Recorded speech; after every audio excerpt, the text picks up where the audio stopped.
by day, day by day. Oh, dear Lord, three things I pray: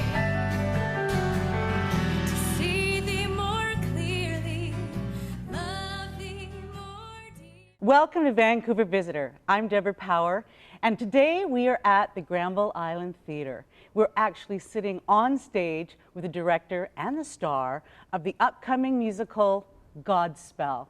I'm speaking today with the director slash choreographer Sara-Jeanne Hosie and the woman playing Jesus, Jennifer Copping. Hello. Hi. Welcome, and thanks for being with us today. Thanks for having us. Now, I understand that this show is deep in rehearsals right now, and you're going to be opening on June 18th and running until August the 1st. Yes. Now, tell me, if you can, Sara-Jeanne, why Godspell? Why now? Good question. Well, I think that Godspell speaks to most people because it's a show about morals, and it's a show about finding the joy in your life. And I think that we all need that. And why not come to the theater and find that again for yourself? That's why I think. And do you have a past experience with this particular musical? Because it's been remounted so many times since its inception back in 1970. I actually did Godspell at Chemainus in 1996. I loved the production there, and it was a perfect space to do the show. So I have a soft spot for it. And I've listened to the album since then, and the revival, I love the revival recording from New York that they just did just a few years ago. It was 2011. Yeah, 2011, yeah, it ran, I think, in between those 2 years. In fact, just this Sunday, the musical writer won an award at the Tony Awards in New York City. Oh, that's awesome. A sort of a Lifetime Achievement Award. Yeah. And tell us, what is it like being the female Jesus, Jennifer? Well, I'm just choosing to think of the character as just, you know, a normal person like today, you know, so I'm not even thinking of her or him, or it's more like just, here I am, here you are, we are all going through this together. Yeah, we've talked about that a lot, actually. Jen and I have talked about how making Jesus relatable to other people is by making Jesus human, not making Jesus above. And so we've really made that choice that Jesus, she makes mistakes and she makes choices in the moment like everyone else. She doesn't come with it all planned out and have an expectation that everyone's just going to jump on board with her. So she's very human and... And there's no way around it. People think of Jesus as a male. So it's kind of fun to, you know, just start in a totally different place. And I think people will just get on board and just go, yeah, that's actually not what this is about. Starting from fresh rather than coming in with preconceived ideas of what the story of Jesus is, but rather going on a journey with our Jesus, which is a different journey. Right. And from what I understand, this musical started off as a class project at Carnegie Mellon, and that was back in 1970. And then La Mama took it to off-Broadway in 1970, and then I believe it was done in London in '71. And then in 1972 is a famous Canadian version. Yes. Most of the people who were in Second City TV were in that one. I wish I'd seen that production because everybody talks about it being the iconic Godspell production. Yeah. And, you know, people who were in high school, you know, a little bit later than that, knew the musical so well that, you know, that's where I think a lot of people who are coming to the show, it's going to be a throwback memory of songs and not so much a contemporary memory of songs. Which is interesting because I think for a lot of people who are coming to it that know it from the past, they're going to be able to go on a new experience with it because we have updated it and made it so contemporary. That's the whole goal. We are doing in the show a lot of throwbacks. Like I was insistent that we have a crinoline in Godspell, like things that are just little magic moments that people remember from that production or from the movie. But for the most part, we're really creating a new version, which is exciting. And that's actually Godspell in general. If you read the script, you can tell that the script was based in all of this improv that the original actors did.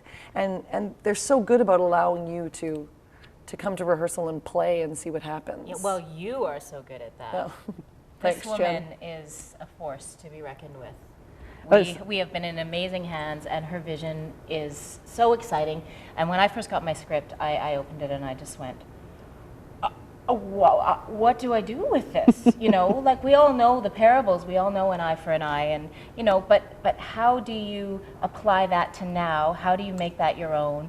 How do you entertain people with this stuff? And day one was like, we gotcha, you come with me. She just knew where we were going and took us right here to the station. And it's been an amazing ride. The set's amazing. I love the color. I love the color and I love the non-color, because then anything in the costuming can bring out brighter colors and it will contrast so great with the set. So this must have been a challenge for you, Sarah, in taking a number of parables with some very famous music. How did you try to breathe new life into this rendition? Well, it actually started with the fact that Godspell is known for being such a colorful piece, but the place that everyone starts in this show isn't in a colorful place. They're lost. They're seeing in black and white. They're not seeing the beauty of the world.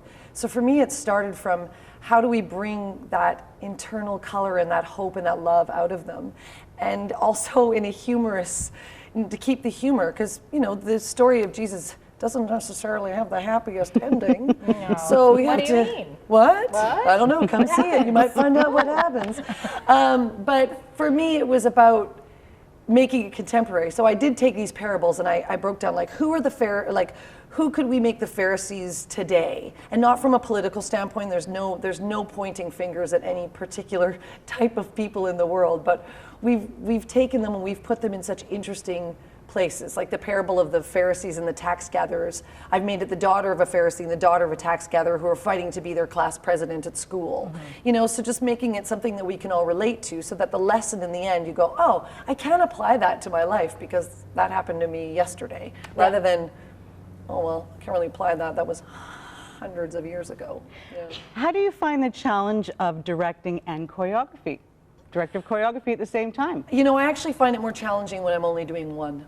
Really? Because for me, the key to musical theater is that precious moment between scene and song, or scene and dance. And so often when somebody is in charge of the dance and somebody in charge of the scene, that little moment that it can just drop gets lost. But when it's one person that is taking care of that, it can have a more, I hope, it can have a more cohesive feeling. You're getting them there through the scene to then go into the dance. So I actually love it. I mean, I love to choreograph for wonderful directors, but I always ask them what it is in that moment that they want before they start dancing.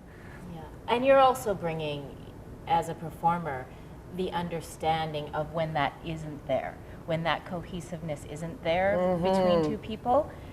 You do have to fill it yourself, and then it's a third person's vision. Totally, in a way, right? So totally. the more it can just be one clear vision that everybody's on board with, getting on the train. Getting right? on the Right? train. We're all on this train, and it's a ride. let I've me had a tell you. great assistant on the show too, Anna Kuman, who is a Yes. well-known artist, actress, dancer here in Vancouver and works for the Arts Club quite a bit. You know, she's a young up-and-coming, she inspires to be a choreographer and a director, I think, one day, and she's assisted me, and it's nice, it's been great to have that second set of eyes, to just go, oh, don't forget about that little moment. She's been really good for that. Yeah. Last question. What is your favorite song in the show, Jennifer? I found it yesterday. It would be On the Willows. Such a haunting song. Oh, So and beautiful. where it sits in the play is so perfect.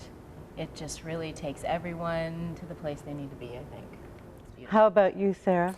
For me, it's Save the People, because for me, that's the first time that we see everyone risk jumping on board for the first time.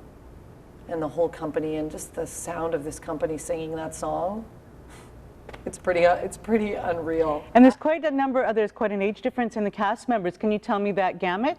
Yeah, I'll give you an approximation of that. Okay. It goes from somewhere around 12 to 13 to somewhere around 40 to 50. Perfect. And all of my cast members play instruments. So there's no band with our show. The band so we're coming from a place of like buskers in a train station, which is very exciting as well. Wow, it sounds fantastic. I'm sure that people are going to come and see it. So there you have it. There's something for everybody in Godspell at the Arts Club stage on Granville Island.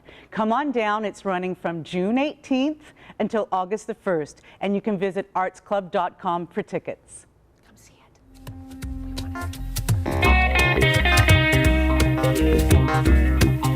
it.